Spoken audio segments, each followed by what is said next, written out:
Shalom. Start, I want to give all praises to Yahweh, Bahashem, Yahushua, Bahashem, Chakadash, the bonus, to the apostles and elders, great millstone. Shalom to the eye can see since worth through four corners and true sincerity. Back on that lesson, to spend prayer, Bahashem, Shalom, willingness, edifying, straight to the point. And the topic is going to be, slavery is in the Bible. Okay, slavery is in the Bible. Okay, and I'm going to bring out a couple precepts to prove the point.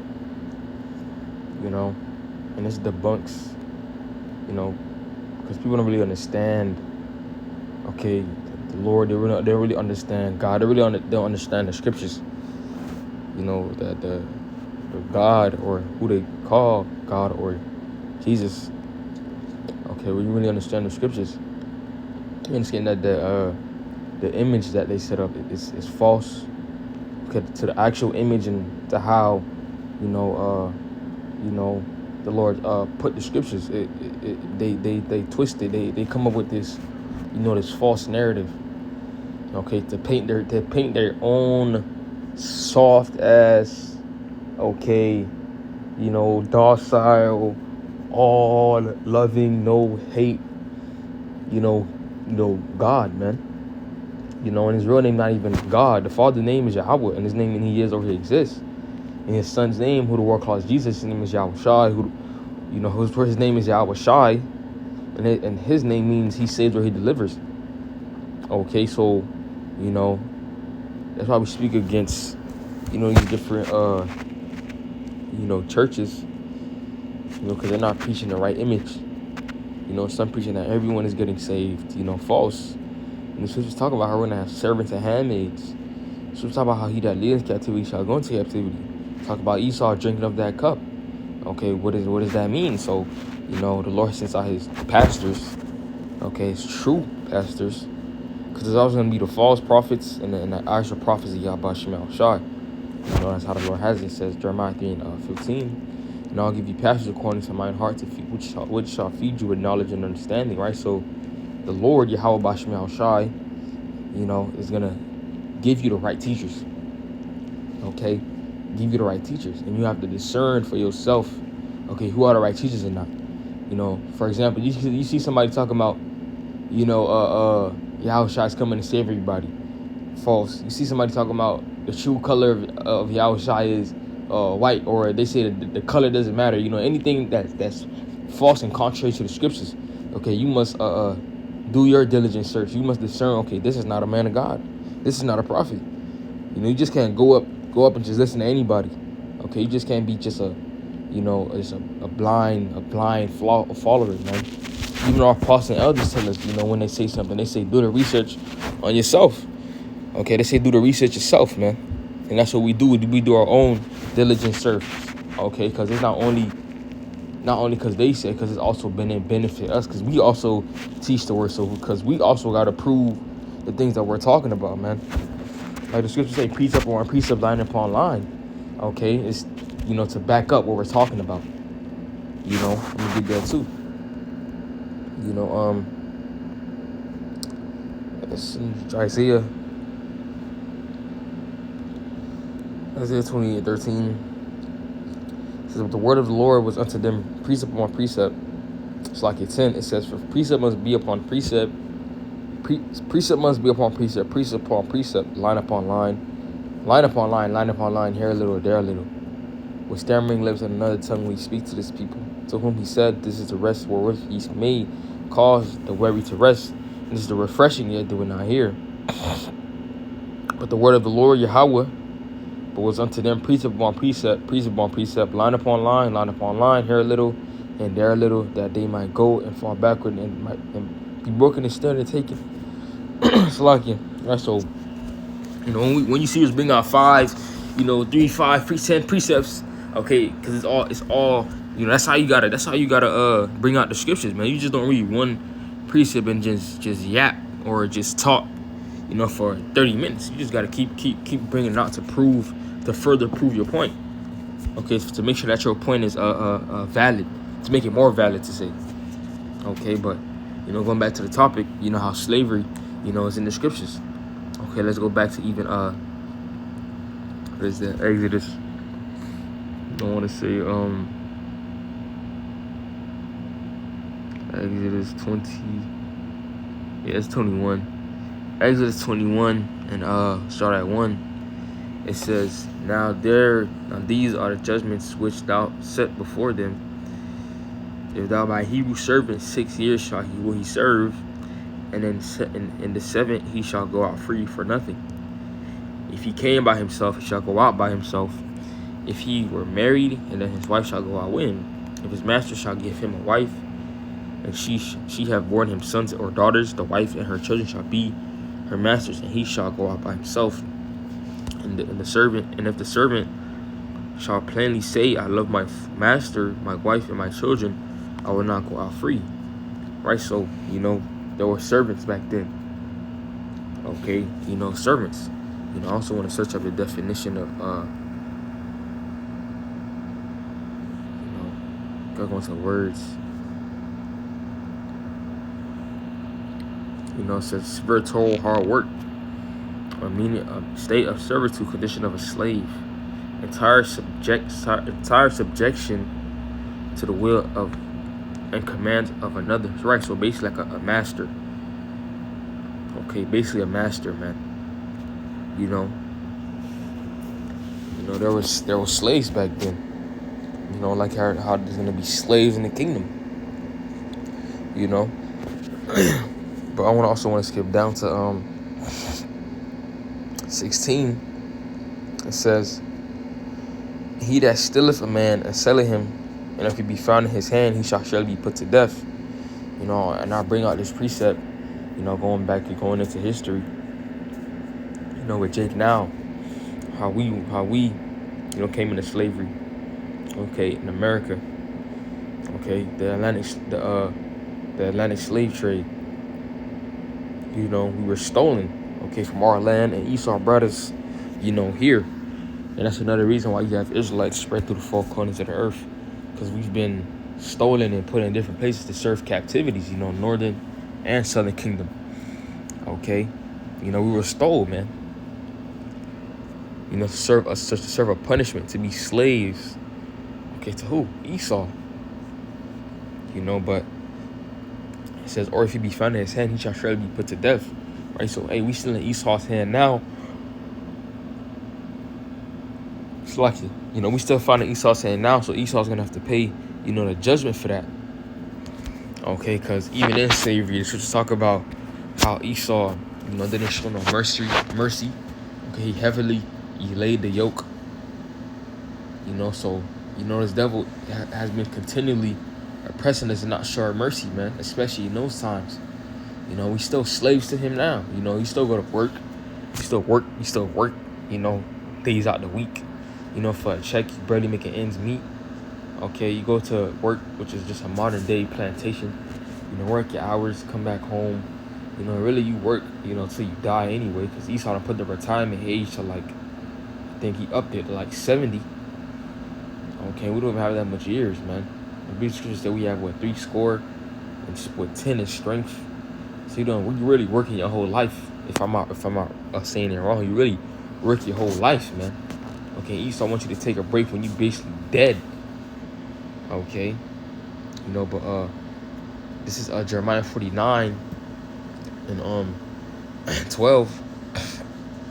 It says, for thus said the Lord Yahweh, behold, they whose judgment was not to drink of the cup have surely drunken. And art thou, or it's talking about us, we drink up that cup. Going into slavery, man. And art thou he that shall go unpunished, that shall not go unpunished, but that shall surely drink up this. Right? So Esau also is going to the slavery, man. He's also going to drink of that cup. To prove it, let's get Psalm 75. Psalm 75. Actually, I want to go into the blue letter as well. I never searched up the definition of cup, slaki. Or read it first and bring out a definition. Psalm 75 and 8. I'm gonna start at 5. I'm sorry, 4. As I said unto the fools, done not foolishly, and to the wicked lift not up the horn. Right? So, because I'm gonna say, Marina says, lift not up your horn on high, speak not with a stiff neck. For promotion come neither from the east nor from the south. neither from the east, nor from the west, nor from the south, but the Most High is the judge. He put it down one and set up another. Right, and that horn represents power. Okay, lifting up the horn, okay, being proud, because ultimately it's the Lord that sets up these different presidents, these different kings, and etc., man. So Esau speaks proudly, okay. The scriptures say don't do that, man. Because Esau's not even the one that put himself into power. Even speaking to his arsenal, his weapons, the Lord gave him that. Okay, the Lord gave him that. And that's another reason why he's so proud, because he thinks that nobody could take him down because of the weapons that he possessed. Now he's making a space for us, man. Okay, but all that's gonna come to naught. But the 7 verses, but the Most High is the judge. He put it down one and set it up another. For in the hand of the Lord Yahweh there is a cup, and the wine is red. It is full of mixture, and he poured out the same the dregs thereof, and Slakia, all the wicked of the earth shall wring them out and drink them. So, there you go. That cup again. So Esau is also gonna drink of that cup. Okay. So you so-called white people, I talk about Esau, Salakia. Esau will be the so-called, the Edomites will be the so-called white people. So they're gonna go into slavery, because they have to pay for the crimes of their forefathers.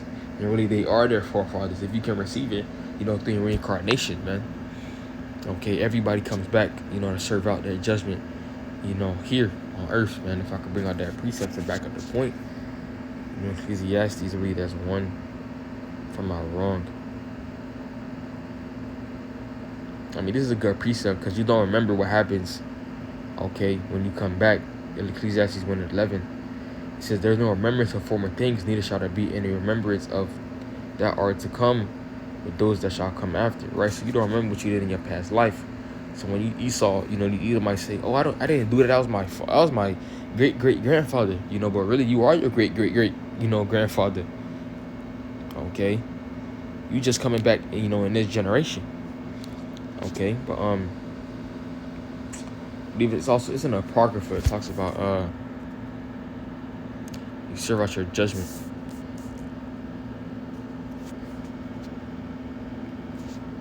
I don't want to butcher it. It's an apocrypha.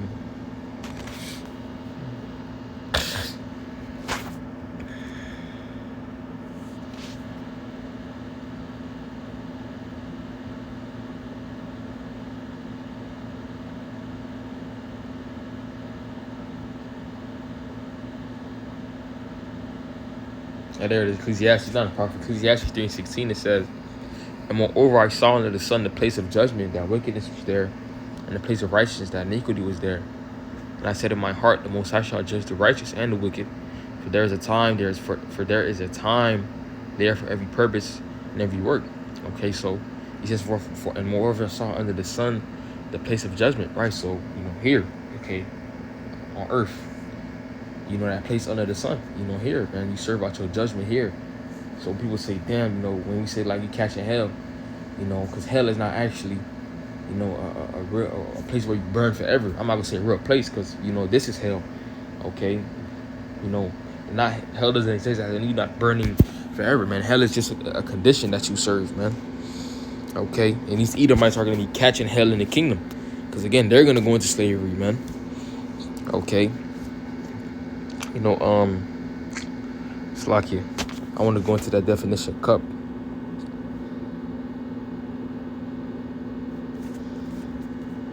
Slakia, if I, it's all through the spirit, though. It says cup, count of owl, unclean bird. Slakia. Let's see what it says in the Etymon.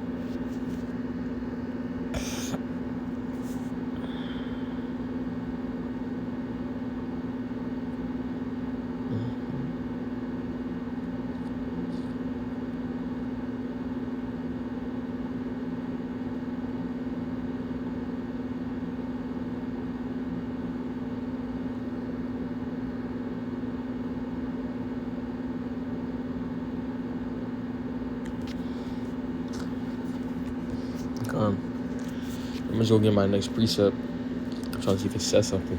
me and my next piece in Revelation 13, 10. I'm starting at 9. It says, any man have an ear, let him hear. He that leadeth captivity shall go into captivity. He that killeth with the sword must be killed with the sword. Here's the patience and the faith of the saints. Right? And that's how I brought up that Exodus 21, because it said, he that stealeth from man. Esau brought us here, on ships. Okay, he led us into captivity. So he being the one that led us here, on slave ships. Okay, to serve out be slaves. Okay, to work hard bondage and pick content and whatever. He's gonna be the someone that's going into captivity. The Lord is a righteous judge. Okay, Esau be saying to himself, everything that goes around comes around. So, it's only right now. And also, he that killeth with the sword must be killed with the sword.